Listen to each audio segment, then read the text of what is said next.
I have some good news for you, my fellow Americans. Right now, everybody else kind of f***ing hates us. And that's a good thing. Really. Case in point, this is Raphael Glucksmann. He's a French politician who's a member of the European Parliament and the leader of the Place Publique political party, which allied with the Socialist Party in the 2024 European elections and finished third nationally. And his big message right now, everything America is doing, France should, not. Nous ne voulons pas de cela pour la France. Alors ne laissons jamais passer le fan club de Trump et de Musk dans notre pays. There he's saying, in reference to populism and right-wing extremism, quote, "No, we do not want that for France. So let us never let the Trump-Musk fan club pass into our country." This intrigues me. See, the populist right talks a lot about nationalism and national identity, but it's a global movement. Since the mid-2010s, countries around the world, from Hungary to Brazil to Italy to the UK, remember Brexit, have had to contend with the rise of populist figures and parties. And many of those figures, like Britain's Nigel Farage, one of the biggest advocates for Brexit, are super best friends with Donald Trump. Here's Trump giving him a shout-out at a Pennsylvania rally on election eve in November. You have a man from Europe, I don't know if he's here, I saw him backstage. What he did was, and what he is doing is sort of what we did a few years ago. He's doing a great job. He's always been my friend for some reason.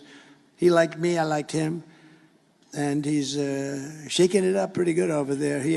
He was the big winner of the last election in the UK, and he's a very spectacular man, very highly respected, Nigel Farage.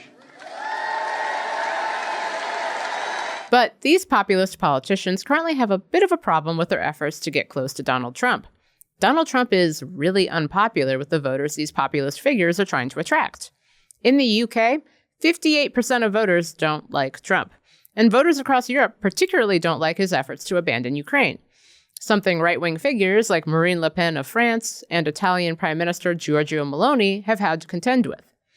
As Helen Lewis of The Atlantic detailed in a piece published on Sunday, Donald Trump's actions haven't just slowed down the rise of the populist right, it's helped liberal and center-left parties claw back ground. Back in January, only 16% of voters said they wanted Canada's Liberal Party, now led by former banker Mark Carney, to handle the economy, with 42% preferring Pierre Poilievre's Conservatives.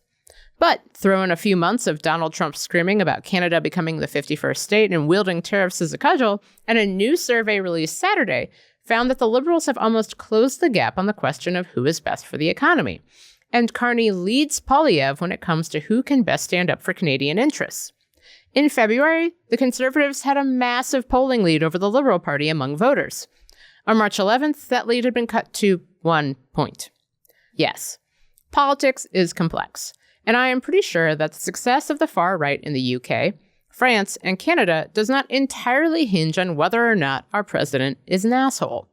But I do find comfort in knowing that apparently our president being an asshole doesn't seem to help.